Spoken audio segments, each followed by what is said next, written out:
In this video, we'll learn how to be accountable. There comes a certain time in your life when you realize that now you are accountable for everything you do. The idea is quite daunting, as accountability is needed in all spheres of life.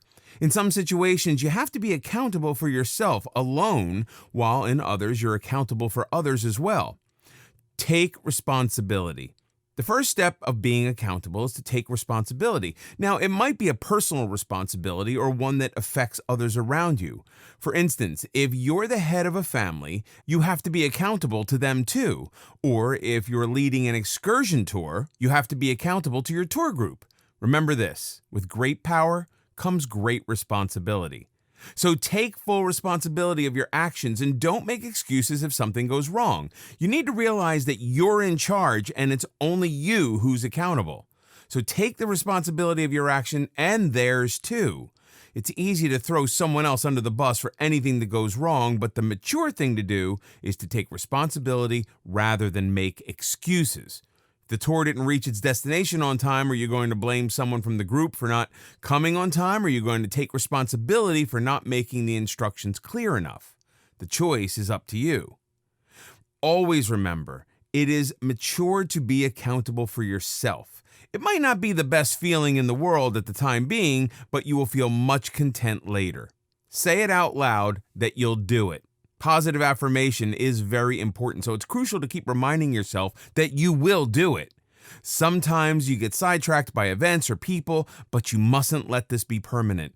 You're also accountable to yourself for your mission or goal in life. You have to determine what you want to do or achieve in life. Ask yourself what you're good at or what you like. Base your goals and long-term plans on your capabilities, desires, and strengths.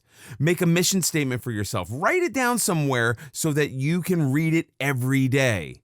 Many people have inspirational quotes on their walls or phone screen so that they look at them every day. In this way, they get inspired every day, even on ones that are not so good. But if you're someone with a knack for writing, write down your goals. Make sure to write it in a place where you can see it every day. If it stares you in the face, you can't run away from it. Or if you have supportive peers, get feedback from them. Ask them if you're doing things right or if you need to improve. This will help remind you that you need to do better. Also, it will give you an insight into how others perceive your efforts. If you're in a workplace, your subordinates can also tell you how well you're doing. If the feedback is positive, it'll motivate you to do even better and have a sense of accomplishment. And if the feedback's not positive, you can use it to improve performance, as you're the one who will eventually be accountable. Either way, feedback can do wonders, if only to hold yourself accountable. Be honest. Just as accountability is important, so is honesty. It's very important to be honest about the results. When you're working alone or in a team, you have to stay honest about the outcome of your efforts. Success only becomes possible when you own up to your mistakes. While they can be cumbersome, mistakes are also valuable learning opportunities. If you've done something wrong, own it. Ask yourself why it happened and what you can do to make it right. If you totally ignore it or lie about it to yourself and others, how can you ever hope to rectify it? Plus, when you're not honest with yourself, you'll always have a constant feeling of dissatisfaction. Your conscience won't let you forget it.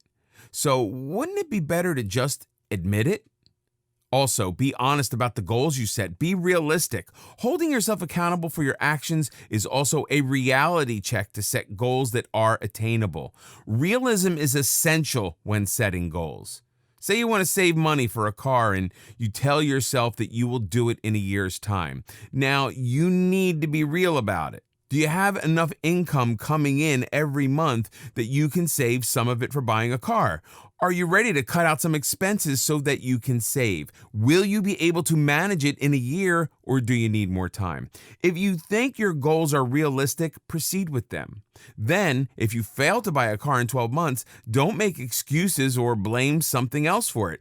Ask yourself why you weren't able to do it. Maybe you set the wrong time frame or misspent the money that you could have saved on unnecessary things. Be fully honest with yourself about the results of your personal quest or teamwork. A good way to prevent disappointment or unpleasant situations is to have a plan B so that you can fix things later. Being accountable can be a frightening thought because no one likes to be judged, especially for something that someone else did. But if you follow the right strategy and put in the effort, you'll be able to master the art of accountability.